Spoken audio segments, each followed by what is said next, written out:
Hello, my friend. Today I will tell you another long-forgotten legend. Close your eyes and let the magic transport you to Middle-earth. Our journey begins.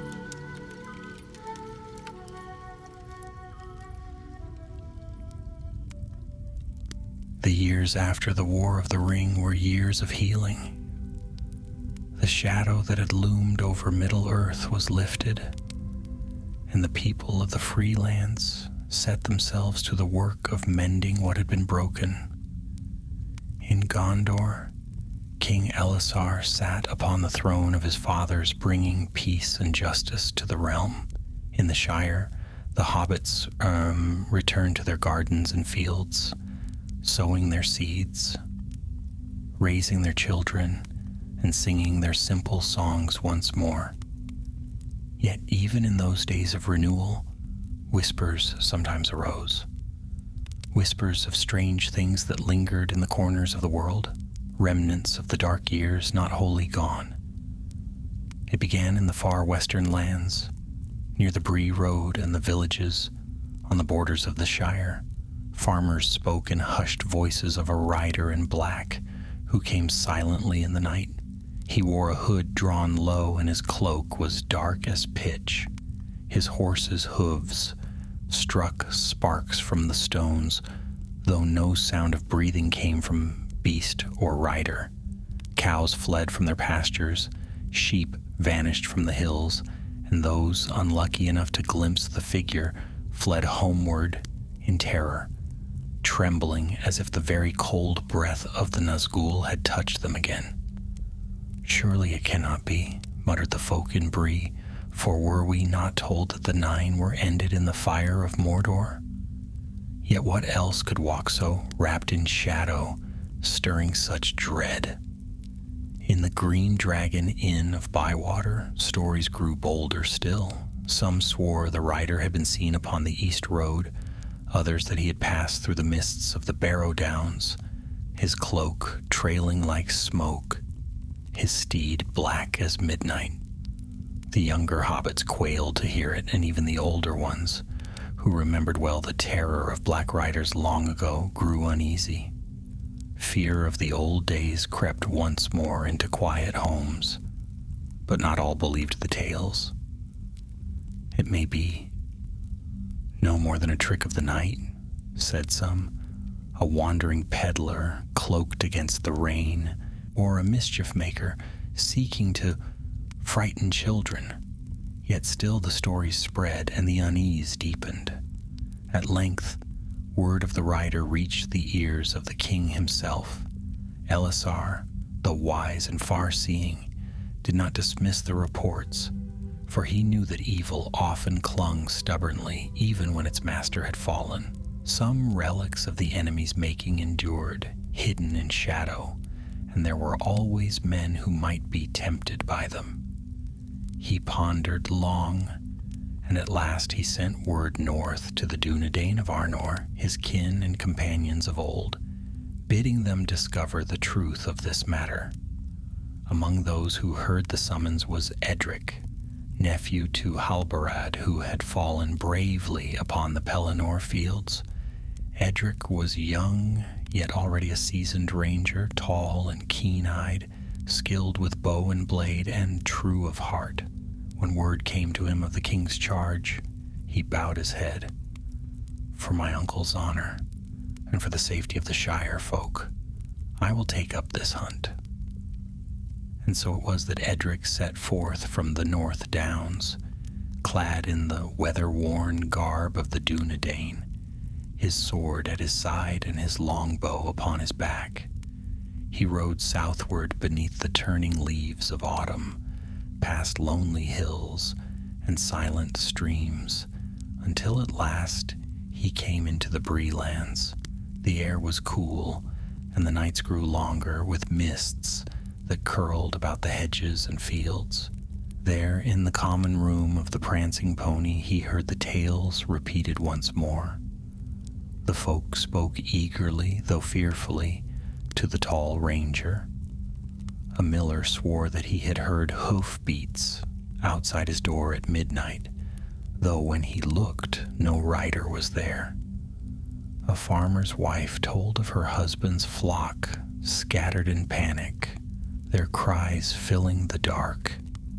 A boy whispered that he had glimpsed a shadow moving in the fog, tall and dreadful, though whether it walked or rode, he could not tell. Each tale was different, yet all bore the same mark, a black figure upon a black horse, and a fear that clung even after the rider had passed. Edric listened, asking few questions. He knew well that fear could make men see more than was truly there. Yet something in the stories troubled him, for they bore the same chill as the old accounts of the Nine. At last, when the fire had burned low and the inn was quiet, he sat alone, his brow furrowed. If this be truly a wraith returned, then a great peril stirs again. Yet if it be not, then what man is it who wears the shape of such terror? He resolved to find the truth. That very night, when the moon had set, and the fog lay thick upon the land, Edric saddled his horse and rode into the dark. He followed the east road a little way, then turned aside into the fields, where the grass grew long and the trees leaned low over the hedgerows. The night was silent, save for the creak of leather and the muffled step of his steed. Suddenly he halted. From far away, faint and hollow, came the sound of hooves upon the stones. Tap, tap, tap, tap, slow and steady. Edric's hand went to the hilt of his sword, his breath held in his throat. The sound grew nearer, nearer still, until through the shifting mist there came a shape, a tall rider cloaked in black, hood drawn low, horse dark as coal. The rider moved without haste, yet every step sent a shiver through the night. Edric's horse shied, snorting in fear, though no sound came from the black horse's breath. Edric himself felt a chill creep into his heart, as if the world had grown colder. The figure passed, gliding through the fog, heedless of the ranger hidden among the shadows. For a long moment Edric watched, every muscle taut, every sense strained. Then, summoning his courage, he spurred his horse to follow. Thus began the hunt for the Black Rider, who was not a Nazgûl. Edric urged his horse softly forward, the leather reins warm in his hands, though his fingers felt cold. The Black Rider ahead moved like a shadow across the misty fields, his cloak streaming faintly behind him, though no wind stirred. Edric kept low in the saddle, following at a distance, careful not to let his horse's hooves ring too loudly upon the hard road. The fog deepened as they left the village lights of Bree behind. Out here, the world seemed swallowed by a gray silence. The air smelled of damp earth and fallen leaves, and the fields stretched dimly on either side, broken now and again by dark shapes of trees or the crooked lines of stone walls. The only sound was the steady, hollow beat of hooves, his own and those of the Black Rider before him. For a long time Edric followed, and though he was trained to stalk quarry across leagues of wild country, a prickling unease gnawed at him. Something was wrong, something not wholly natural. Each time he drew nearer, the rider seemed to blur, as though the mist itself gathered close about him. "Surely this cannot be one of the Nine," Edric whispered under his breath. "They are gone, destroyed. The king himself told it." Yet his voice wavered, and his heart was heavy. At last the road turned, sloping gently down into a hollow where a stream ran, shallow over pebbles. Here the rider slowed, guiding his black horse carefully down the bank. Edric halted his own steed and dismounted, leading the animal on foot. He crouched low, keeping to the brush at the roadside, and peered across the hollow. The rider had stopped on the far side, his head turning slowly, as if he were searching the night. Edric froze. The hood lifted a little, but still no face could be seen. Only the outline of shadow beneath the cowl. For a moment the figure sat motionless, then at length nudged the horse on, vanishing into the mist once more. Edric let out a breath he hadn't known he was holding. His horse trembled beside him, ears laid back, but he stroked its neck gently. Steady now. He could not have seen us. Yet doubt troubled him. The rider's stillness had seemed too deliberate, as though he had been listening for followers. When at last Edric mounted again, he kept farther back than before, letting the rider's shape fade nearly from sight. Even so, he never lost him. No matter how far ahead the black figure seemed, the steady rhythm of hooves would rise again out of the fog, drawing him on like a ghostly drumbeat. Hours passed, and the night grew late. The moon rose behind the clouds, casting a pale silver glow that struggled against the mist. Soon the road began to climb again, leading toward a line of low hills. Edric knew these lands well enough from maps. Beyond lay the Barrow Downs, where ancient kings of forgotten days lay buried beneath their grassy mounds. Few dared to wander there, even by daylight, for the memory of evil lingered in that place. The thought made his skin crawl. Could it be that the rider was bound for those haunted hills? And if so, what errand drew him there? At length, Edric made camp in a hollow by the roadside, for his horse was weary, and even rangers must rest. He dared not light a fire, so he sat in the dark, eating a little bread and dried meat, listening to the rustle of the night. The sound of hoofbeats had faded, yet he felt sure the rider had not gone far. Sleep came only in uneasy snatches. When dawn broke pale and cold, the fog still clung to the land, though now birds stirred in the hedges. Edric saddled his horse swiftly and rode on. It was not long before he found signs of passage. Hoof prints pressed deep into the damp earth, leading away from the road toward the rising downs. He dismounted to study them. The tracks were heavy, the horse large and strong, though shod with iron shoes like any beast of flesh and bone. That discovery eased Edric's heart a little, for the steeds of the Nine had been dread creatures, bearing little likeness to ordinary horses. This, at least, was no wraith's mount. Even so, the mystery deepened. Who, then, was this rider cloaked in black and sowing terror among simple folk? As the sun climbed, Edric followed the tracks. The land grew lonely, the fields giving way to rougher country, where the grass was long and tangled. The Barrow Downs loomed ahead, their ridges shrouded still in mist. Tall stones stood scattered here and there, weathered by ages of wind and rain, marking forgotten graves. The ranger's skin prickled as he entered the downs. A silence lay here, heavy and watchful.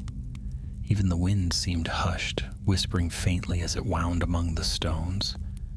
More than once, Edric thought he saw movement among the mists, pale shapes shifting just beyond sight, but when he turned, there was nothing. The hoofprints led him on, winding between the mounds. At last, from a rise, he caught sight of the rider again. The figure had dismounted and now stood before one of the barrows, a tall mound crowned with a single leaning stone. He seemed to be searching the earth, brushing away the grass at the base of the stone as though seeking some hidden mark. Edric's heart quickened. Why would a man or any creature seek the graves of the Barrow Downs? Nothing good could come of it. He crept closer, keeping low among the stones. The rider knelt, pressing his hands against the earth. Then with a sudden motion he drew forth something from beneath his cloak. A short blade, long buried, black with age and rust, yet strangely whole. The sight of it made Edric's stomach turn, for he knew it was no common weapon. This was a blade of old Angmar, tainted with evil long ago. Such swords had lain in the barrows for centuries, binding the restless dead to the will of their dark masters. As the rider raised the blade, a cold wind stirred, though the air had been still. The grass bent, and from the shadows of the mound came a faint sound, like the murmur of voices long forgotten. Edric's breath caught. The whites of the downs were stirring. The rider spoke then, his voice low and harsh, though Edric could not catch the words. He held the blade aloft, and the whispers grew louder, rising into a hollow moan that echoed across the hills. A shape moved in the barrow's doorway, pale and crooked, a shadow of a man shrouded in death. The wight stepped forward. Edric drew back swiftly, his hand upon his sword. This was no longer a mere mystery of a frightened countryside. This was peril, peril that could spill forth from the downs if the rider's purpose was not stopped. And though fear pressed heavily upon him, Edric knew then what he must do: follow the Black Rider deeper still, learn his true intent, and if need be, confront him in the very heart of the barrows. For if the relics of Angmar rose again, then the shadow of Mordor might not be wholly gone from Middle-earth. Edric's heart pounded as the pale figure shuffled into view. The barrow wight was taller than a man, yet stooped, its long arms dragging slightly as it moved. Its skin was gray as stone, and its eyes glimmered faintly with a sickly light. Wisps of tattered cloth clung to its limbs, and as it walked, the sound was like dry leaves scraping across stone. The Black Rider stood firm before it, the cursed blade still raised. He did not tremble nor turn away in fear, as most living men would have. Instead, he spoke again, in that low, harsh tongue. The words were old and twisted, carrying with them a weight of shadow. The wight paused, as if listening, then slowly inclined its head. Edric shuddered. Whoever this rider was, he had knowledge of dark speech and old sorcery. That alone was danger enough, for such knowledge could rouse evils better left buried. For a long moment the two figures remained, one of flesh cloaked in black, the other of death, bound to the mound by ancient curses. Then the rider lowered the blade, and the wight retreated a step, slipping back into the shadows of the barrow. The moaning wind ceased, and silence fell once more. Edric dared to breathe again. He drew back into the mist, his mind racing. The rider was no Nazgûl, of that he was certain now. The horse had been real enough, and though the air had grown cold in the wight's presence, it had not carried the suffocating dread that clung to the nine. This was a man, living, breathing, yet one who sought power in a place steeped in evil. But who and why? The ranger's instincts urged him to strike now before worse could come, yet he knew the folly of rashness. To challenge the rider here before the barrow with its unquiet master might mean death not only for himself but also for the shire folk and Bree landers he had sworn to protect. No, better to follow, to learn more, and strike when the chance was sure. He slipped away, quietly, circling the mound and climbing a ridge from which he could watch unseen. From there he saw the rider mount again. With the black blade hidden once more beneath his cloak, he spurred his horse forward, heading deeper into the downs. Edric followed. The day wore on. the pale sun climbing high and then slipping westward. The mists thinned, though they never vanished entirely, drifting like torn veils across the hollows. Edric moved silently, shadow to shadow, his keen eyes never losing sight of the dark figure. The downs grew wilder here, the mounds larger, the stones taller and more crooked, as if giants had thrust them up in ages past. At last, near dusk, the rider halted again. He dismounted before a great barrow, larger than any Edric had yet seen. The mound rose high, crowned with a ring of broken stones.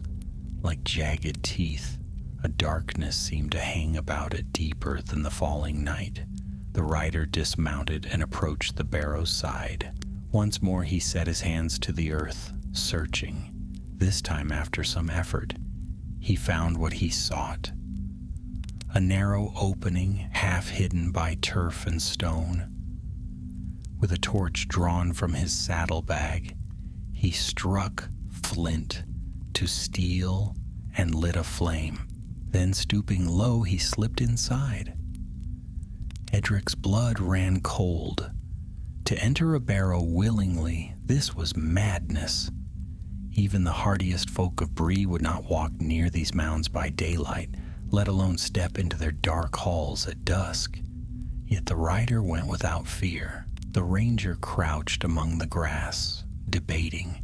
If he let the rider go alone, whatever evil lay within the barrow might be woken to plague the land. But if he followed, he risked being trapped inside, surrounded by ancient shadows. His uncle's voice seemed to echo in his mind. A ranger's duty is not to seek safety, but to guard the free folk, whatever the cost. He set his jaw. He would follow. Tethering his horse in a thicket, Edric crept down the slope. The opening gaped darkly before him, the faint glow of the rider's torch flickering just inside. Edric drew his sword, the steel gleaming pale in the dim light, and slipped into the barrow. The passage was low and narrow, forcing him to stoop. The air was thick, heavy with the smell of damp earth, and something older still, a scent of decay and forgotten years. His footsteps made no sound upon the packed soil, yet he felt every beat of his heart echo in his ears. Ahead, the torchlight bobbed, casting long shadows against the stone walls. The rider moved steadily deeper and deeper into the tomb. Edric followed at a distance, careful not to let the light fall upon him. The tunnel opened at last into a wide chamber. There, upon a stone bier, lay the remains of an ancient king. The figure was wrapped in tattered cloth, a crown of rusted iron upon its brow, a long sword laid across its breast. The air grew colder as Edric entered, and for a moment he thought the eyes of the corpse flickered faintly with light. The rider knelt before the bier, laying the black blade across the old sword. Then he began to speak again in that harsh tongue, his voice rising and falling like a chant. The walls seemed to shiver with the sound, and the crown upon the corpse trembled as if stirred by unseen hands. A dread filled Edric's heart. The man was not merely robbing the tomb, he was calling upon its power. If he succeeded, the dead might rise, not as wights bound to guard the barrows, but as servants of his own dark will. Summoning his courage, Edric stepped forward. "Hold," he cried, his voice ringing against the stones. "By the command of the king, I bid you cease." The rider spun around, torchlight flaring across his hooded face. For the first time, Edric saw him clearly. A man, pale and gaunt, with eyes sharp as flint, his mouth curled into a sneer. "A ranger," he said softly. "So Elisar has sent his hounds to sniff out my trail. You are too late, boy. Too late by far." He rose, snatching up the black blade. The corpse upon the bier shuddered, its hands twitching upon the sword. From the shadows at the edges of the chamber came faint movements, whispers, the stirrings of more than one restless dead. Edric tightened his grip on his sword. Fear pressed down upon him, cold and heavy, but he did not falter. "You traffic with evil," he said, his voice steady. "Whatever your purpose, it shall end here." The rider laughed, a harsh, joyless sound. "You speak bravely, but you know nothing. Sauron is fallen, yet power remains in the world for those bold enough to seize it. I was a soldier once, a servant of Gondor, cast aside when the war ended. What reward came to me? None. So I will make my own reward. With this blade, I will command the dead. With the dead, I will raise a kingdom of my own." The chamber darkened as he spoke, the torchlight dimming, swallowed by shadow. The corpse upon the bier sat upright, its crown sliding askew, its eyes burning with pale fire. Edric knew then that the battle had begun. He raised his sword, its steel glinting faintly even in the gloom. "Then come," he said. "We shall see if your kingdom is built on more than dust." And the barrow echoed with the clash of steel as ranger and outcast met in the heart of the tomb. The clash of swords rang like thunder inside the tomb. Sparks flew as Edric's blade met the blackened weapon in the outlaw's hand. The air was so close and heavy that every sound seemed magnified, each blow echoing off the stone walls as though a dozen fighters were locked in combat.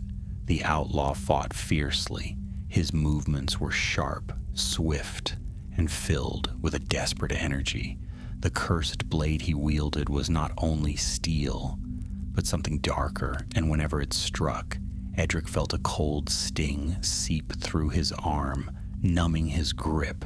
He gritted his teeth and pressed on, forcing his strength against the unnatural chill. All around the chamber stirred with dreadful life. The corpse on the bier had risen, its head lolling, crown tumbling to the floor with a dull clang. Its sword, ancient and rusted, lifted slowly as though guided by unseen hands. In the corners of the room, shadows shifted and stretched, forming into pale limbs and eyeless faces. The whites of the barrows were waking, drawn by the summoning of the blade. Edric's heart hammered. He'd faced wolves, orcs, and worse in the wild, but never the dead themselves. Every instinct cried out for him to flee, yet he stood firm. To turn back now would leave the outlaw free to bind these creatures to his will. The Shire and all the Bree lands would know terror again, not from Nazgûl, but from the hands of a man too greedy for power. With a cry, Edric drove forward, forcing the outlaw back toward the bier, their blades locked, sparks lighting their faces in sudden bursts of orange. For a moment their eyes met, Edric's bright and steady, the outlaw's fevered and full of hunger. "You will not take them," Edric said through clenched teeth. "They are mine already." The man spat, shoving hard. He slipped aside with surprising agility, breaking the lock. In a heartbeat, he slashed sideways. Edric barely raised his sword in time, the black blade screeching against steel. The corpse on the bier lurched forward then, its sword lifting high. Edric leapt back as the ancient weapon crashed down, splitting the stone floor where he had stood. Dust and fragments filled the air, choking his lungs. The ranger coughed and wheeled, fending off another blow from the outlaw. The man fought with no care for his own life, each stroke reckless yet deadly, driven by the madness of his desire. He seemed tireless, though sweat streamed from his brow. Behind him, more shapes slid from the darkness, figures thin and rotted, their arms like sticks, their hands clawed and reaching. Their whispering voices scraped like dry reeds in the wind. Edric's courage faltered for a heartbeat. There were too many. He could not fight the outlaw and the dead together. If he stayed, he would be pulled down and smothered beneath their grasp. Yet if he ran, the outlaw would complete his work, and the downs would be lost. Then a thought struck him. The blade. It was the key. Without it, the dead would not rise. It was the poisoned thread binding them. If he could break it, or better yet, take it, he might end this before it spread further. Gripping his sword tightly, Edric feinted left, drawing the outlaw's guard. Then he lunged right, striking not at the man but at the blade in his hand. Steel met steel with a crack. The black weapon flew from the outlaw's grasp, clattering across the floor to rest at the foot of the bier. The whites wailed as though wounded, their voices shrill and piercing. The corpse froze mid-step, head snapping toward the fallen weapon. The outlaw's eyes widened with fury. "No!" he cried, diving toward it.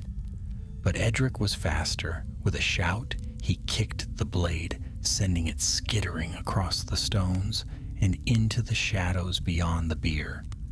The torchlight flickered wildly, chasing it into the gloom. The whites shrieked again, their pale arms stretching desperately toward the vanished weapon. The outlaw lunged after it, but Edric caught him by the cloak and wrenched him back. They tumbled to the ground, grappling fiercely, fists striking, boots scuffling against the floor. The outlaw fought like a wild beast. His nails raked Edric's arm, his teeth bared in rage. "You fool," he hissed.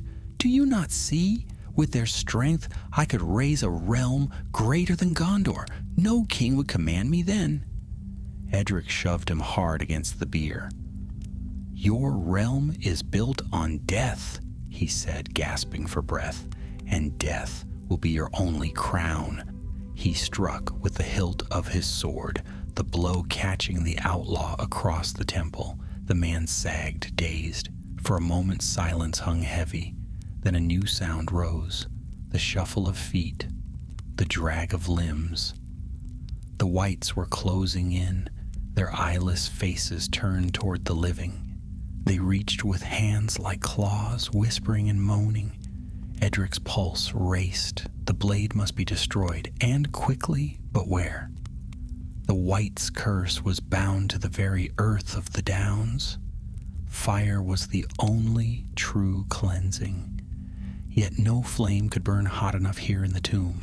He would need to carry it out into the open air and seek a pyre strong enough to break the spell. But first, he had to reach it. Releasing the outlaw, who slumped limply against the bier, Edric darted into the shadows where the weapon had fallen. His eyes searched desperately, sweeping across stone and earth. There, a faint gleam of black steel among the dust. He snatched it up. Instantly a cold burned his hand, biting deeper than frost. The voices of the whites swelled, filling his ears with a chorus of despair. They surged toward him, arms outstretched, as if drawn by the very touch of their cursed tether. Edric clenched his teeth and forced himself to hold on. He staggered back toward the tunnel, sword in one hand, black blade in the other. The whites pressed closer, their whispers rising into a dreadful howl. Behind him the outlaw stirred, his eyes blazing with renewed fury. "You will not escape," the man roared. "The dead are mine. They obey me." But Edric did not answer. With every ounce of strength, he plunged into the tunnel, the cold pressing harder with each step. The whites followed, their moans echoing in the narrow passage. Dust showered from the ceiling as their limbs scraped the walls. The ranger burst into the open air just as the last light of day died from the sky. The downs lay in twilight. the mists rising once more. Edric stumbled to his horse, fumbling with the reins as the cursed blade seared his hand. The animal reared, panicked by the stench of the whites, but Edric leapt into the saddle. "Ride!" he gasped, kicking hard. The horse surged forward, hooves thundering across the grass. Behind them, shadows spilled from the barrow's mouth, pale forms flitting in the gloom, their voices wailing. Edric did not look back. He clutched the black blade tight despite the pain, knowing that if he let it fall, the whites would seize it again. His only thought was of fire hot enough to consume it, to break its hold forever. But where could such a flame be found? Here in the lonely downs? The question burned in his mind as fiercely as the weapon burned in his hand, and the hunt for the rider, for the blade, and for the fate of the Bree lands was far from over. The night swallowed Edric as he fled across the Barrow Downs. The air grew colder with every stride of his horse, and the black blade seared his palm like a brand. The cries of the whites chased him, thin, piercing wails that rose and fell across the mists. He dared not look back, for he knew the sight would chill him more than the sound. His horse galloped hard, nostrils flaring, mane whipping in the wind. Yet even as they sped onward, the downs seemed endless. Hill after hill loomed from the fog, each crowned with ancient stones, each mound alike in its grim silence. It was as though the land itself sought to bewilder and trap him. Edric clenched his jaw. He had been raised among the rangers, trained to track and hunt through any wilderness. He had faced storms on the North Downs, stalked orcs across moonless nights, and crossed rivers in the dead of winter. But this place was different. The Barrow Downs were not merely land. They were haunted memory, older than the kingdoms of men, older than Arnor itself. Here the dead did not rest, and the living walked only at peril. The ranger urged his horse onward. His mind raced. Fire. Only fire can break this curse. He needed a blaze strong enough to consume the blade and shatter the binding of the whites. But where in these foggy hills could such a fire be found? Then he remembered the tales told in Bree, whispered in corners where children strain their ears. The Barrow Downs were feared for their shadows, yes, but also for their lightning. Storms were said to gather often on these hills, striking the tallest stones with fierce bolts from the sky. If he could reach one of those heights, perhaps he could call down the storm's fire. It was a desperate thought, but no less desperate than carrying the blade in his hand. Behind him, the wails grew louder. The pale shapes of the whites were no longer hidden. They spilled across the hills, moving with unnatural speed. Their limbs jerked stiffly, but their pursuit never faltered. Some crawled upon the earth like great spiders. Others loped with long, uneven strides. And at their head rode the outlaw. His hood had fallen back, revealing his gaunt face and wild eyes.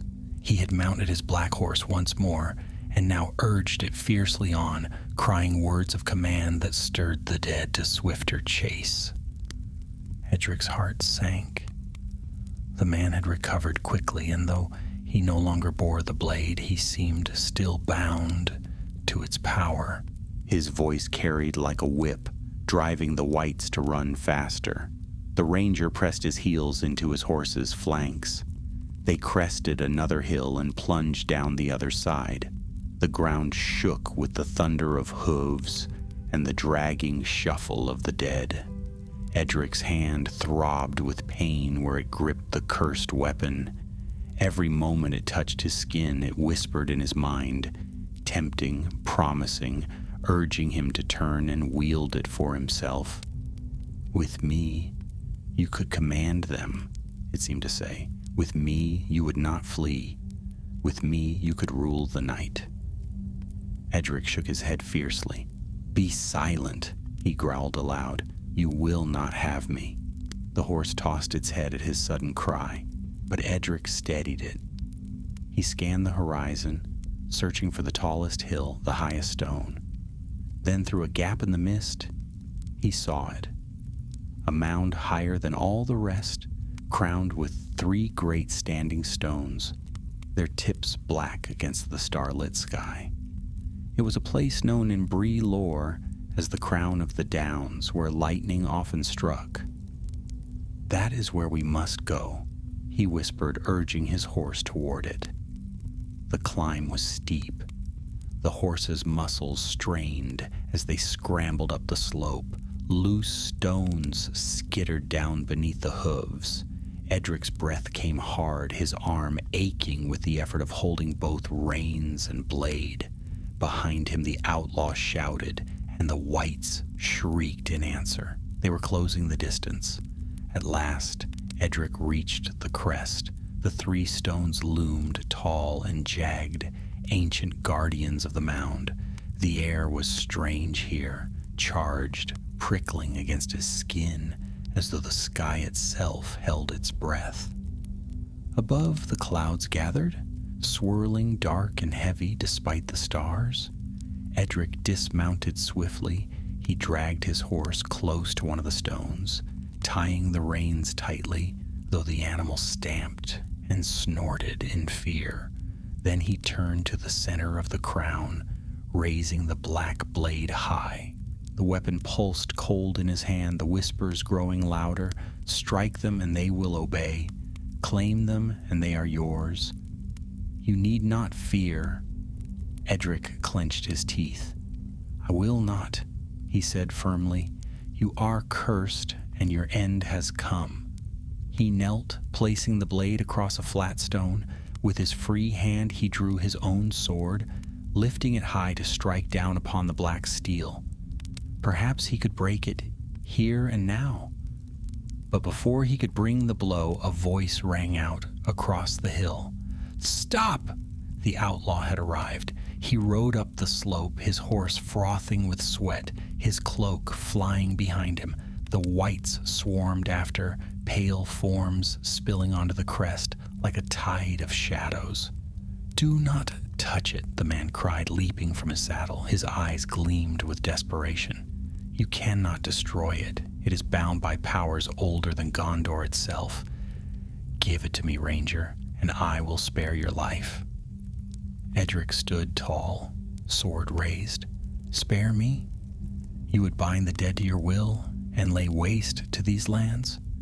There's no mercy in you? The outlaw stretched out his hands, trembling. Do you not understand? This is the chance we were denied. Gondor took all the glory for themselves. What of those who bled and were forgotten? I fought for a crown that was never mine. But now I will carve out my own. His voice cracked, rising almost to a scream. Give it to me. The whites surged forward at his command, their claws reaching. Edric swung his sword, driving them back, but there were too many. They encircled the crown of stones, their whispers a chorus of hunger. The sky growled above. A low rumble of thunder rolled across the downs. A flicker of lightning danced within the clouds. Edric's heart leapt. Yes, he whispered, now if ever, now. He lifted the black blade high in both hands, ignoring its searing cold. Raising his face to the storm, he cried aloud, "O free sky, O fire of the heavens, strike this weapon of shadow, break its curse!" The outlaw screamed in fury, lunging toward him. The whites shrieked, their voices mingling with the roar of the thunder. Edric held fast, the blade a dark spear against the storm. And then the sky split. A bolt of lightning crashed down upon the crown of stones. It struck with a blinding flash, brighter than the sun, shattering the night. The air exploded with heat and sound. The black blade screamed as though alive, the metal twisting and cracking in Edric's grasp. He cried out, flinging it to the stone. With a final shriek, the weapon split in two, fragments scattering like sparks. The wights wailed as the light seared them, their forms writhing and fading into the mist. The outlaw fell to his knees, clutching his head, howling in despair. The storm rolled on, the clouds breaking apart. Silence followed, broken only by the ragged breaths of the ranger. Edric looked down. The blade was gone, nothing but charred shards upon the stone. The curse was broken. Yet even as relief washed over him, his eyes fell on the outlaw. The man still knelt, trembling, but slowly he raised his head. His face was twisted with rage, his eyes burning with hatred. "You think this ends it?" he spat. "You think me finished? I need no blade, I need no curse. I have seen what power lies hidden, and I will find it again. You cannot stop me." He staggered to his feet and turned, stumbling down the slope into the fog. In moments he was gone, swallowed by the downs. Edric stood alone among the stones, the wind tugging at his cloak. The blade was destroyed, the wights banished, but the man still lived, carrying with him knowledge too dangerous to ignore. The ranger sheathed his sword. "Then the hunt is not yet over," he murmured, and beneath the quiet of the downs, the land seemed to listen, waiting for what would come next. The storm drifted away, leaving the downs wrapped once more in silence. Edric stood upon the high mound where the lightning had struck, staring at the shattered shards of the cursed blade. The air still smelled of scorched earth, and the standing stones hummed faintly, as though the fire of the heavens had left its echo in them. For a long while, he did not move. His arm throbbed where the blade had burned him, the skin red and blistered across his palm. His horse trembled by the stone where he had tied it, eyes wide, nostrils flaring. The animal wanted to bolt and never look back. Truth be told, so did Edric. But the outlaw was still alive.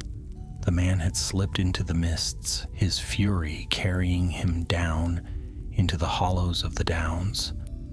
Without the blade, he had lost his hold over the wights, yet his ambition burned just as fiercely. A man who had once courted such darkness would not simply abandon his schemes. Edric mounted again, wincing as he gripped the reins with his injured hand. "We cannot let him vanish," he whispered to the horse. "If he escapes the downs, he will seek other means, and men hungry for power are more dangerous than wraiths." He urged the horse forward, descending from the crown of stones. The mists swirled thick again, muffling sound and sight alike. The trail of the outlaw was faint, but Edric was trained to read more than tracks on the ground. A bent blade of grass, a broken twig, the faint mark of a boot pressed into soft earth, all told him that the man had fled westward, toward the villages of Breeland. Hours passed as Edric followed. The moon rose, pale and ghostly, then sank behind drifting clouds. The cries of the wights were gone, leaving only the whisper of wind across the barrows. Though the dead were banished for now, the ranger felt no comfort. Darkness clung still to the downs, and he longed to leave them behind. At last, near dawn, the land softened. The mounds grew smaller, the stones fewer. By the time the first gray light touched the horizon, Edric rode out from the last ridge and down into gentler fields. Behind him, the Barrow Downs lay quiet and ominous, their secrets hidden once more. The outlaw's trail was clear now. He had not tried to mask his passage. Perhaps he thought the ranger dead, consumed by the whites, or perhaps he no longer cared who followed. His steps were swift, purposeful, aimed directly for the road to Bree. Edric pressed on, pausing only briefly to drink from a stream and wash the blood and dust from his face. His hand ached badly, but he bound it in cloth, torn from his cloak, and ignored the pain. His task was not yet done. By midday, he reached the outskirts of Staddle, the little village on the slopes east of Bree Hill. Smoke rose from chimneys, and the sound of voices and cartwheels drifted through the air. The place seemed peaceful, but unease gnawed at Edric's stomach. The outlaw was near, and wherever he went, trouble followed. He tethered his horse at the edge of the village and moved quietly on foot. Soon enough, he found signs of unrest. Villagers whispered in the lanes, casting wary glances over their shoulders. A farmer stood outside the mill, speaking in low tones to two others. Edric approached, his cloak drawn close. "Strangers on the road," the farmer muttered when asked. "One came this morning before the sun was up. Tall, gaunt fellow, cloaked in black. Looked like no man of Bree I've seen. Spoke of danger, he did. Warned us that shadows were creeping back into the downs, that only he had the knowledge to guard us. Offered his protection if we'd give him food and coin." Edric's mouth tightened. So the outlaw had wasted no time. Already he sought to twist fear into power. "And did you believe him?" Edric asked. The farmer scowled. "We've seen enough black riders in our time to know better. Still, some folk listened. There are always those ready to follow a strong voice, even when it reeks of falsehood." Edric thanked him and moved on. He found more whispers elsewhere, some fearful, some doubtful. The outlaw had not lingered, but he had left his mark. Edric could see it in the troubled faces, in the way doors closed swiftly as he passed. At the inn, he heard more. The keeper, a broad-shouldered man with a wary eye, shook his head as he polished a mug. He was here, sure enough. Drank little, spoke less. But when he did, his words chilled the room. "Told of a darkness not ended. Said the king in Gondor couldn't shield us from it. Promised he could. Folk didn't like it, but some listened all the same. He's gone west, I reckon, toward Breetown." West? Toward Bree itself. Edric's heart quickened.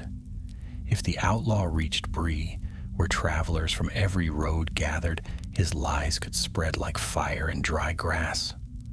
Worse, he might find new allies among outlaws or wanderers willing to follow a man who promised power. The ranger left the inn at once. He saddled his horse and took the road west, riding swiftly. Clouds gathered overhead, dimming the day. His eyes searched the path, and soon he found fresh prints, boot marks pressed deep, the stride long and purposeful. As he followed, Edric turned the man's words over in his mind. Only he had the knowledge to guard us. The king cannot shield you, I can. It was a clever lie, one that preyed on old fears. For though Sauron was gone, many in Bree land still remembered the terror of the Nine, and memories could be twisted into weapons. By the time Edric crested Bree Hill, the sun was sinking red in the west. The town below lay bustling, its streets alive with carts and merchants, the prancing pony's sign creaking in the wind. And among the crowd, cloaked in black, he saw the outlaw. The man stood near the market square, speaking to a small gathering of folk. His hands moved sharply as he spoke, his voice carrying with grim conviction. Edric could not hear the words, but he saw the effect. Fear flickered in the villagers' eyes, and some nodded, drawn in by the strength of his voice. Edric dismounted and slipped into the crowd, keeping to the shadows. He could not strike here, not before so many. If he did, the outlaw's lies would only gain strength, casting Edric as an enemy come to silence him. No, he must be careful. He must find proof of the man's treachery and end it where none could doubt.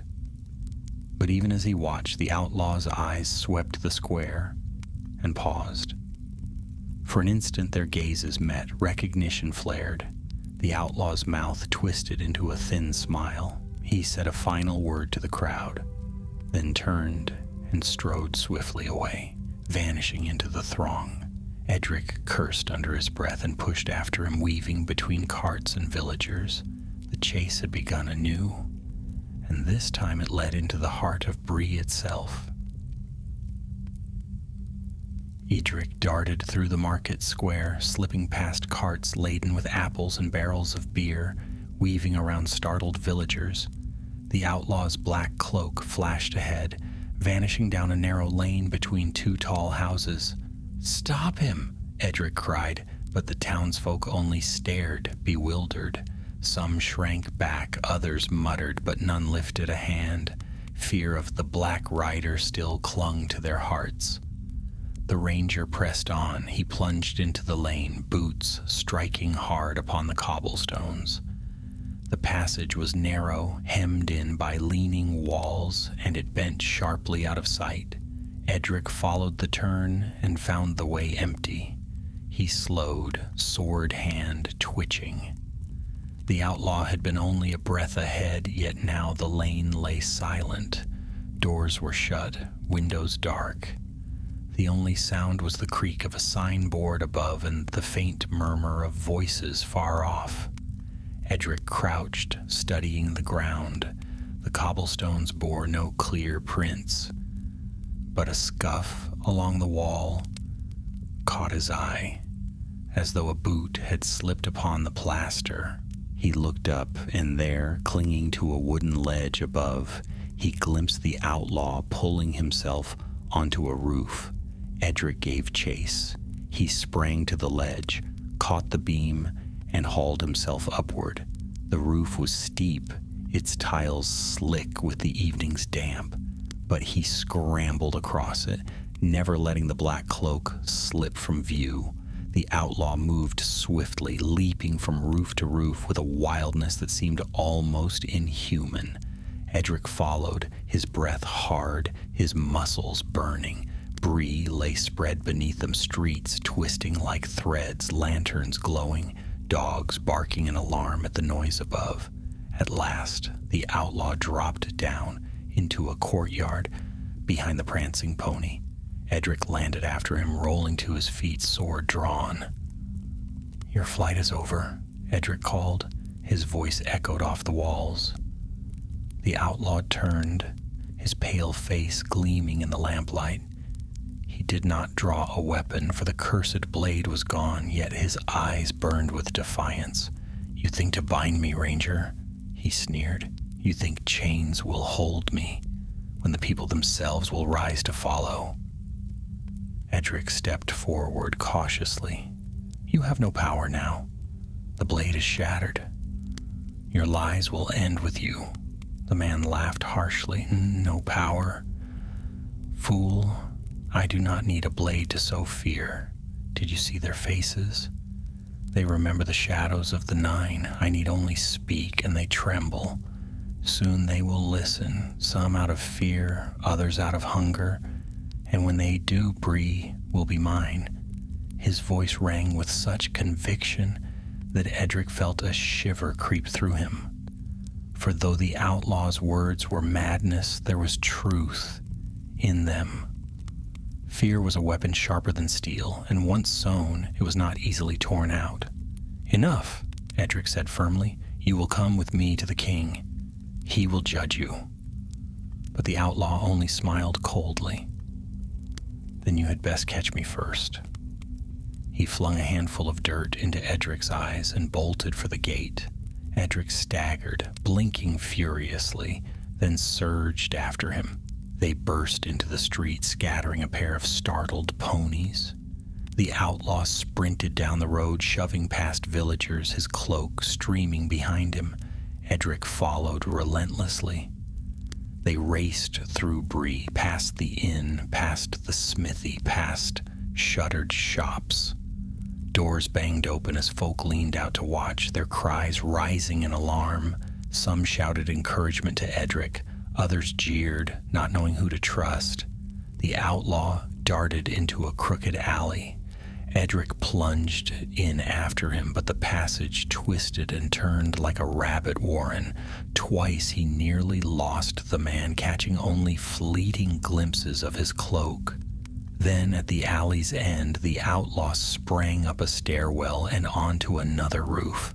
Again they clambered among the shingles. The town spread beneath them, a patchwork of chimneys and lanterns. The air smelled of smoke and damp wood. The outlaw leapt boldly, his movements reckless yet sure. Edric's muscles screamed with the effort, but he did not falter. He was a ranger of the north, trained for pursuit, and he would not let this man slip away. At last they came to the western wall of Bree. The outlaw scrambled up a watchtower ladder, startling the drowsy guard atop it. The man shouted in alarm, but the outlaw struck him aside and vaulted over the parapet. Edric reached the top moments later. The guard groaned on the floor, dazed but alive. Beyond the wall, the outlaw was already racing down the slope toward the Chetwood, the dark forest looming beyond. The ranger did not hesitate. He leapt down, landing hard, and tore after him into the night. The chase led into the trees. The forest closed around them, tall trunks rising like pillars, their branches tangled overhead. The moonlight barely pierced the canopy, leaving the path dim and shifting. Roots caught at Edric's boots. Branches whipped his face, yet he pressed on, following the sound of crashing footsteps ahead. Suddenly the noise ceased. The forest grew still. Edric slowed, sword in hand, every sense alert. The outlaw had vanished again. A whisper drifted through the trees. "You cannot catch me, Ranger. Not here. The woods know me as well as you." Edric turned sharply, scanning the shadows. The voice was close, then far, echoing strangely. "You broke the blade, yes," the outlaw continued, his tone mocking. "But you cannot break me. I will rise again. Even now there are those who hear my words and believe. Soon I will return, with followers at my side, and when I do, not even a Lessar will stand against me." Edric's grip tightened on his sword. "You are but one man filled with lies. You cannot prevail against the king." A low laugh answered him. "We shall see." Then the forest erupted with movement. A branch snapped above, and the outlaw dropped from the trees, striking like a hawk. Edric barely raised his blade in time. Steel clashed as the outlaw swung a stolen sword, the edge glinting in the moonlight. The fight raged among the roots. Blades flashed, sparks flew, and the night rang with a clash of steel. Edric fought with all his strength, his breath coming hard, sweat stinging his eyes. The outlaw's skill was fierce, born of desperation and fury. He struck wildly, yet with a cunning edge that kept Edric ever on guard. They battled through the undergrowth, stumbling, grappling, striking. Once the outlaw's sword scraped Edric's cheek, drawing blood. Once Edric's hilt smashed into the man's ribs, driving a grunt from him. Neither yielded. At last they broke apart, gasping, faces pale in the moonlight. The outlaw's eyes blazed. "You cannot kill me," he hissed. "For even if I fall, the seed is sown. Fear will spread, and others will take it up. You cannot silence the truth." Edric raised his sword again, steady despite his weariness. "We shall see." The night closed around them as the duel began anew. Deep in the shadow, of the Chetwood. The duel raged on in the shadows of the Chetwood. Steel clashed against steel, sparks flying with every strike. Edric's arms ached, his chest heaved, but still, he pressed forward, his ranger's training carrying him through the storm of blows. The outlaw fought like a man possessed, his gaunt face twisted in fury, his eyes burning with something more than hatred. The forest echoed with their struggle. Birds startled from the trees, screeching into the night. Small creatures fled, rustling through the undergrowth. Yet neither man noticed. They were locked together, two wills clashing in the dark, one driven by duty, the other by hunger for power. At last their blades locked, edges grinding. They stood chest to chest, each straining against the other, their faces inches apart. "You cannot win," the outlaw hissed, his breath hot with rage. "You broke the blade, yes, but its power lingers. I feel it in me still." The dead answered to my voice, "Ranger, and they will again." Edric's jaw tightened. He could feel the man's strength, but it was not strength born of courage or honor. It was madness, sharpened into fury. "What you feel is poison," he said through clenched teeth. "It has already hollowed you. You are nothing but a shell clinging to shadows." The outlaw roared and shoved hard, breaking the lock. He swung wildly, his blade whistling past Edric's ear. Edric ducked and countered, striking low, his sword biting into the outlaw's thigh. The man staggered, blood darkening his cloak, yet he did not fall. Instead, his face twisted into a dreadful smile. "Good," he rasped. "Wound me if you like. Pain only feeds the fire." He lunged again, his blade flashing in the moonlight. Edric parried, sparks leaping between them. Blow after blow rained down, reckless yet fueled by sheer will. Edric gave ground, searching for an opening. The fight drove them deeper into the woods, past towering oaks and twisted pines. The forest floor was thick with roots and brambles, snagging their boots, tripping their steps. At one moment, the outlaw's cloak tore upon a branch. At another, Edric's blade cut sparks from a rock as he swung too wide. Then Edric's foot caught on a root, and he stumbled. The outlaw struck, his sword aimed for the ranger's chest. Edric twisted desperately, and the blade cut a shallow line across his ribs. Pain flared hot, but he rolled aside, coming up on one knee, sword ready. The outlaw laughed, a harsh, broken sound. "Do you feel it now? The weakness? You bleed, Ranger, and the forest will drink your strength.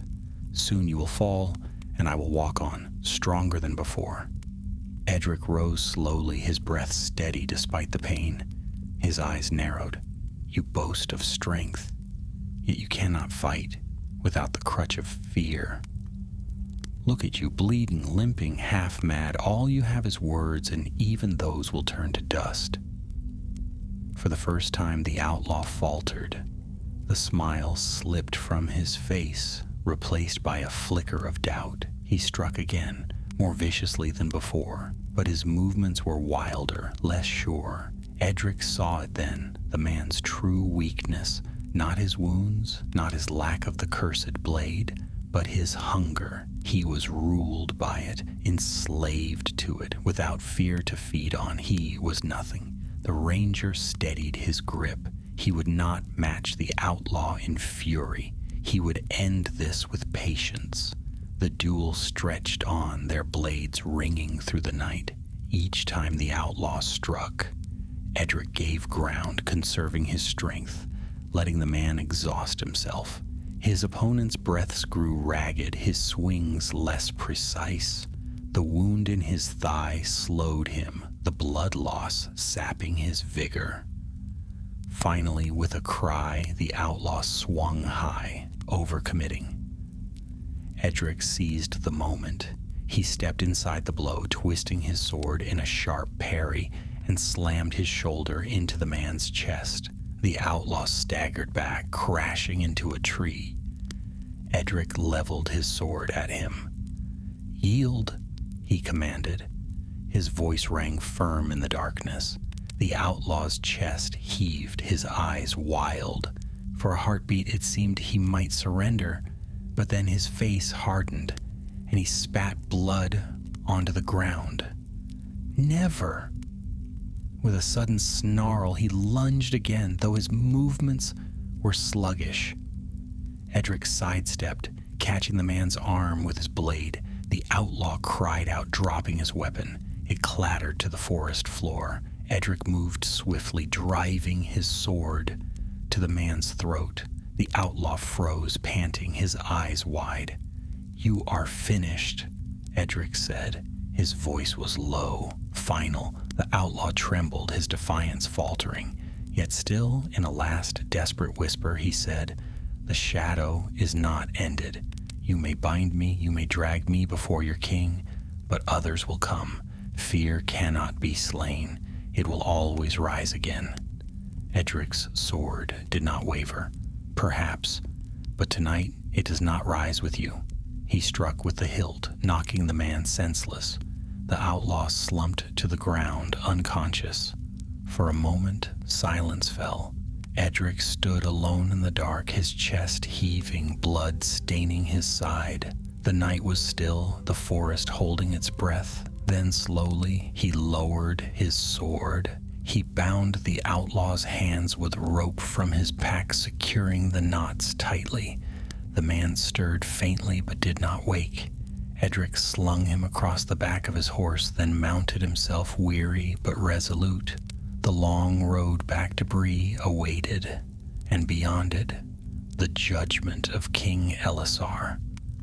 Yet as the ranger guided his horse through the dark forest, a thought lingered in his mind. The outlaw's words were lies, twisted with fragments of truth, but the seed of fear they carried could not be ignored. Shadows could linger even in the brightest of days, and not all enemies bore the shape of wraiths. Edric tightened his grip on the reins. He had his captive, and that was victory enough for now. But the greater battle against the whispers of fear and the hunger for power was one that would never wholly end. The forest opened slowly before him, and the first faint light of dawn touched the sky. Edric rode on, the outlaw bound behind him, toward Bree and the fate that awaited them both. The sun rose pale and cool over the Bree land as Edric guided his weary horse out of the forest.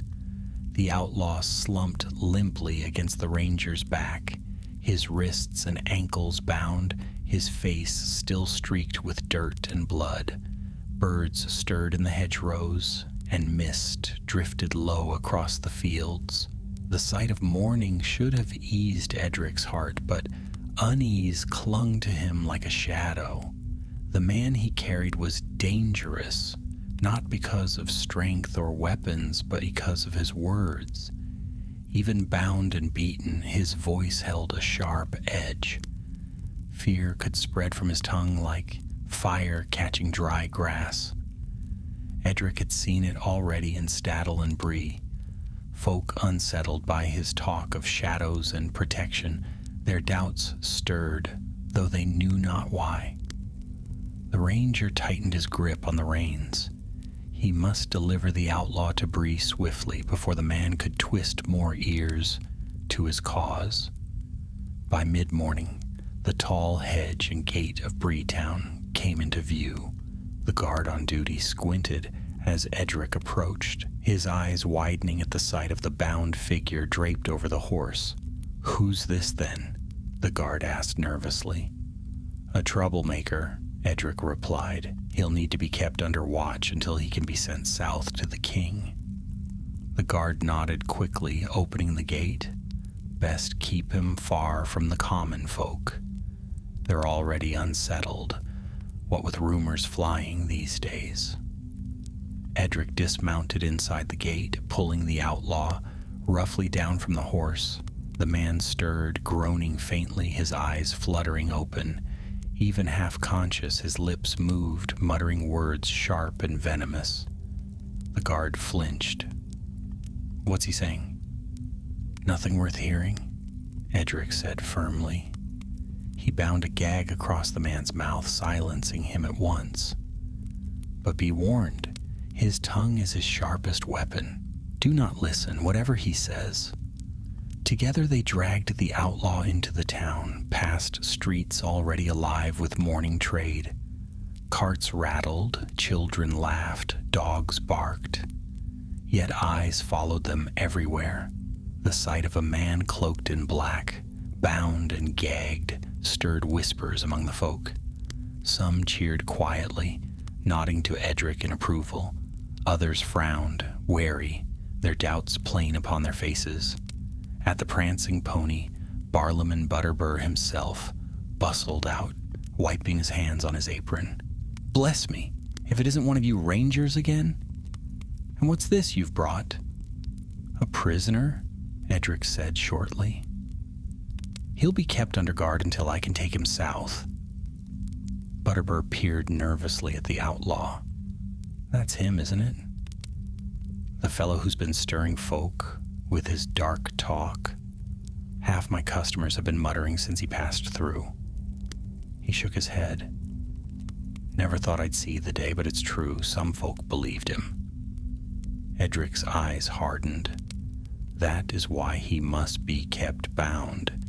His words are poison. They carried the outlaw to a storeroom at the back of the inn, one of the few rooms with a lock upon the door. The man was laid on a cot, his hands and feet secured, his gag left firmly in place. A guard was set outside with strict orders not to speak to him. Only when the door was closed did Edric allow himself to rest. He sank onto a bench in the common room, drinking water in long gulps. His side throbbed from the shallow cut across his ribs. His hand burned from the wound, left by the cursed blade, and weariness pressed upon him like a weight. Yet his task was not done.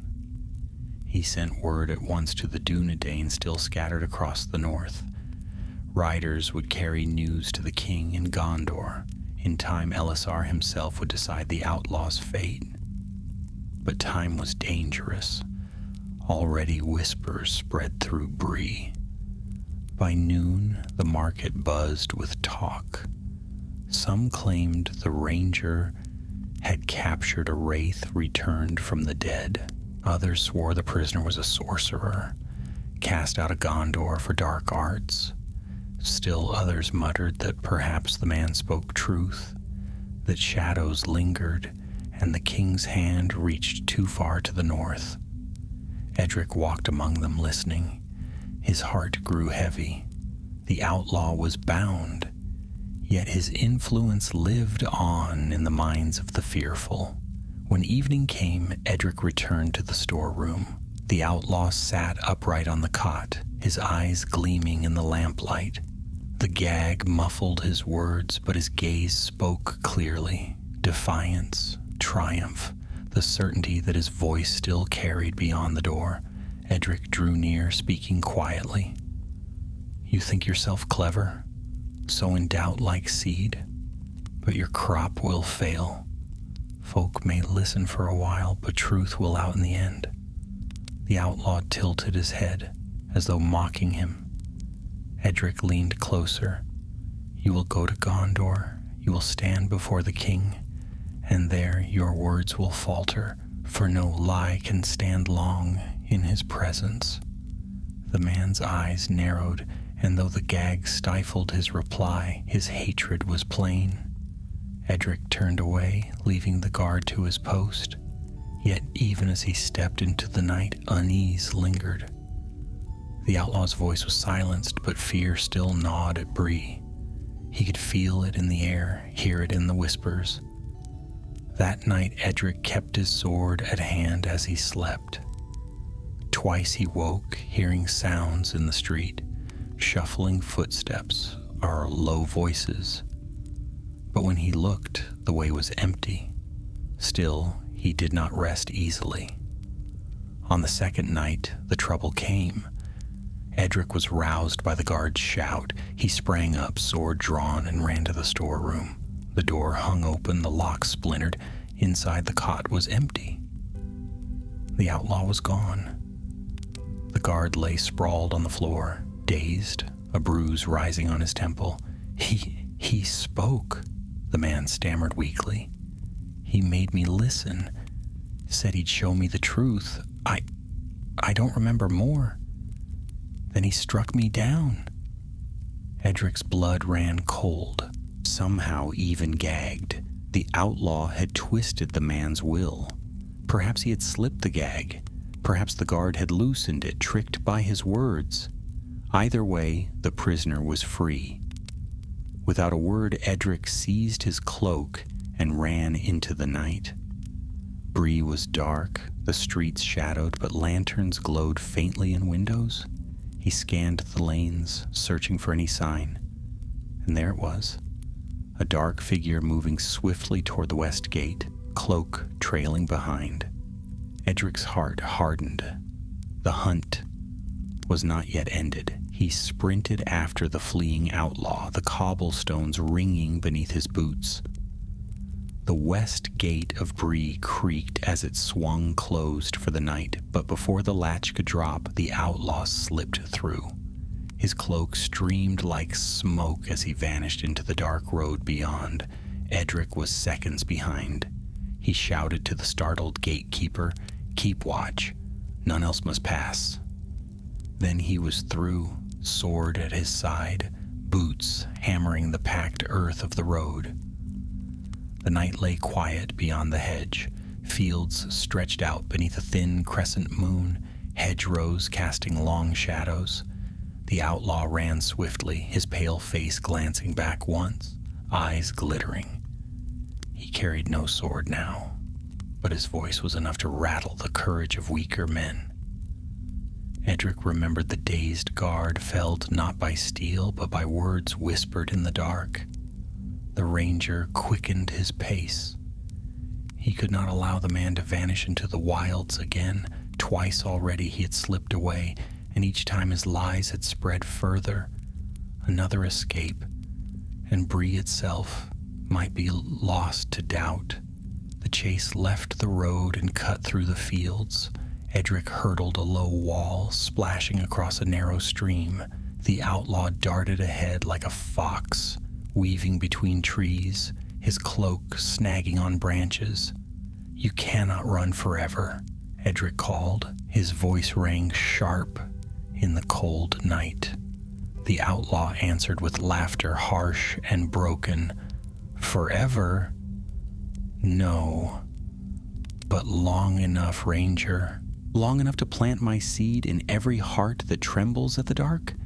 Do you not see? I am not the shadow. I am its memory, and memory does not die." Edric's stomach turned at the words. It was true. Fear of the Nazgûl, though the wraiths were gone, still haunted the land. Many had never seen the ring wraiths, yet all had heard the tales. Black riders gliding soundlessly, bringing terror with every breath. Now this man wrapped himself in that fear, wearing it like armor. The ranger forced the thought aside. Words could be twisted, but flesh and bone could be caught. The outlaw stumbled on uneven ground, falling to one knee. Edric closed the gap, but before he could strike, the man was up again, darting into a thicket. Branches snapped as he forced his way through. Edric followed, his cloak tearing on the brambles. Thorns raked his face, but he pressed on. The thicket broke into a clearing, and there the outlaw stood, chest heaving, eyes wild. Moonlight painted his features in silver and shadow. He raised his bound hands, rope still clinging, though frayed where he had worked them loose, and cried out, "Do you not hear them, Ranger? Do you not feel it? The downs may be far behind us, but their whisper lingers still. The dead are never silent." Edric halted, sword raised. Enough of your lies. Lies? The outlaw's voice rose, carrying eerily through the night. Then why do you tremble? Why does your hand shake? You know it is true. Shadows do not fade with dawn. They wait, and I will call them. His words were fierce, but his body sagged with exhaustion. His thigh still bled from the wound Edric had given him, and his steps were uneven. The ranger saw the truth. The outlaw's strength was failing. This ends now, Edric said, stepping forward. The outlaw snarled, but his bravado wavered. He looked around wildly as though seeking escape, and his eyes fell on a lantern, glimmering far across the fields. The lights of a farmhouse. With sudden speed, he turned and ran toward it. Edric's heart sank. If the man reached the farmstead, innocents might be drawn into danger. He sprinted after, every muscle burning, closing the gap step by step. They burst from the trees and crossed the open field. The farmhouse looming ahead. Smoke still drifted from its chimney, though the night was late. A dog barked furiously, and a shutter creaked as someone peered out. The outlaw reached the door first, pounding upon it with both fists. "Open! Open, in the name of your safety!" he cried. "The shadows come. I alone can protect you." The door cracked open, and a fearful face appeared. A farmer, middle-aged, clutching a lantern in one hand. Behind him, a woman clutched a child to her skirts. Edric shouted from across the yard, "Do not listen! He is a liar! Keep your door shut!"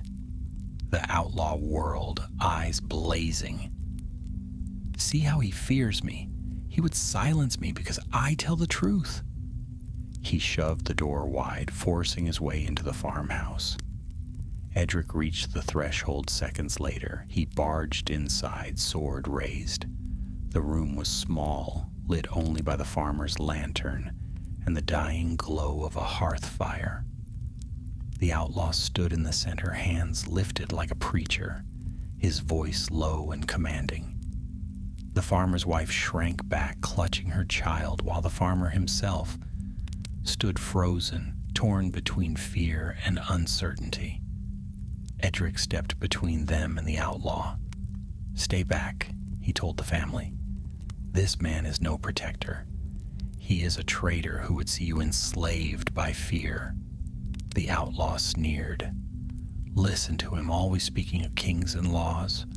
But where was his king when the Nine rode? Where was Gondor when your folk hid behind locked doors, praying for dawn?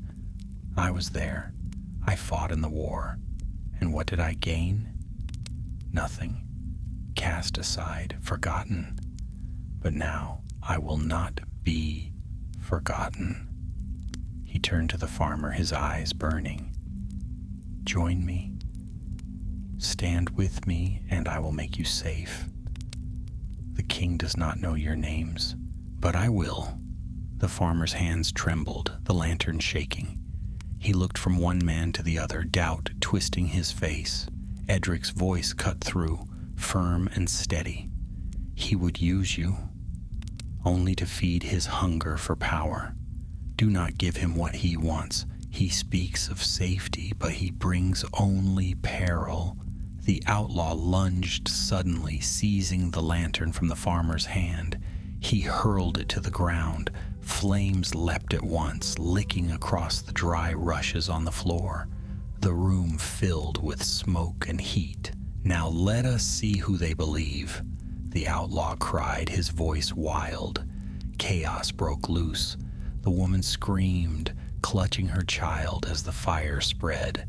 The farmer staggered back, coughing.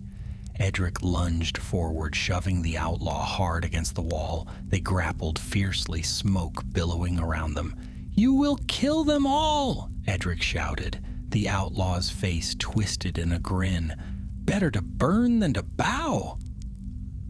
Edric struck with his fist, sending the man sprawling. He turned at once to the family. "Out, quickly!" He ushered them through the door, coughing as smoke filled his lungs. Flames roared higher, sparks leaping to the thatched roof. The outlaw staggered to his feet, eyes gleaming madly in the firelight. "You cannot stop me, Ranger. Even if you slay me, the shadow will rise again." Edric seized him by the collar and dragged him bodily from the burning house. The farmer and his family stumbled into the yard, gasping, clutching one another. Behind them, the roof caught, flames leaping into the night. The outlaw struggled, kicking, cursing, but Edric held fast. He threw the man to the ground and pressed his sword to his throat. "This time," Edric said coldly, "there will be no escape." The outlaw lay still, chest heaving, his eyes defiant, yet his strength was gone. For the first time, fear flickered across his face, not of shadows, but of the steel poised above him. The fire roared behind them, lighting the night with orange flames. The farmer's family huddled together, safe for the moment, though their home was lost. Edric's sword did not waver. The outlaw had been caught again, but the cost was high, and the end was still to come. The flames roared behind them, sending sparks into the night sky. The farmhouse roof collapsed with a crash, smoke billowing upward like a dark banner. The farmer and his family clung to one another in the yard, their faces pale in the firelight. Edric stood over the outlaw, his sword pressed to the man's throat. The outlaw lay sprawled on the grass, his chest heaving, eyes glaring with feverish hatred. For all his bluster, he could not rise. Blood stained his cloak, his limbs trembled with exhaustion, yet his voice even now carried a venom that chilled the air. "You think this ends with me?" he rasped. "You think the king's peace will last? The 9 are gone, but the memory of their terror remains. Others will rise to use it, just as I did. You cannot silence fear, Ranger. It lives longer than men." Edric's sword did not move. His heart pounded, his breath ragged from smoke and battle. He had faced wights, storms, and blades, and still this man clung to defiance. But he saw now the truth in the outlaw's words, not as prophecy, but as warning. Fear could not be slain with steel, yet the man who wielded it could be stopped. "You are right about one thing," Edric said quietly. "Fear will always remain, but men like you, who twist it, who prey on the weak, you will not." The outlaw sneered. "Then do it. Strike me down.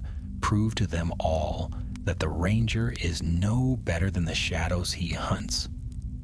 Edric's eyes flicked to the family. The farmer clutched his wife and child, staring wide-eyed at the scene. Their home burned to embers behind them. Their faces were filled not with judgment, but with desperation. They wanted safety. They wanted this threat ended. Edric made his choice. He shifted his sword, not to kill, but to strike the outlaw's temple with the hilt. The man crumpled at once, unconscious, his hatred silenced at last. The Ranger bound him tightly once more, wrists and ankles secured, then hoisted him across the horse's back. He turned to the farmer. "I am sorry for your home," he said, his voice heavy. "This man will answer for what he has done. The king will see to it." The farmer swallowed hard. "We feared him. Some even listened. But you—" He faltered, then straightened. "You saved us. We will not forget." Edric inclined his head. "Hold to that. Shadows pass when folk stand together." He left them there, watching the last of their house burn, and turned his horse toward the road. The journey south was long.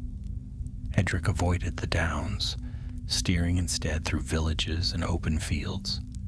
Everywhere he passed, whispers followed. The Ranger with a black-cloaked prisoner, the man who had called himself a protector, but left fire and fear behind. Some spat at the outlaw As he rode bound, others muttered darkly, unsettled by his very presence, but none dared free him. At last, after many days, Edric came to the Greenway and followed it south, past ancient ruins and lonely watchtowers, until the white mountains rose before him. Gondor lay beyond, the land of the king. Word of his coming traveled swiftly.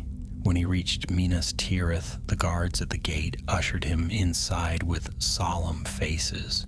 He led his horse through the streets, the outlaw still bound and silent, though his eyes glared with the same cold defiance. The people of the White City paused to stare, whispers rippling like wind through a field. At the citadel, Edric was brought before King Elisar. Aragorn sat upon the high throne of Gondor, tall and grave, his brow shadowed by thought, yet his eyes bright with wisdom. At his side stood Queen Arwen, her presence filling the hall with quiet light.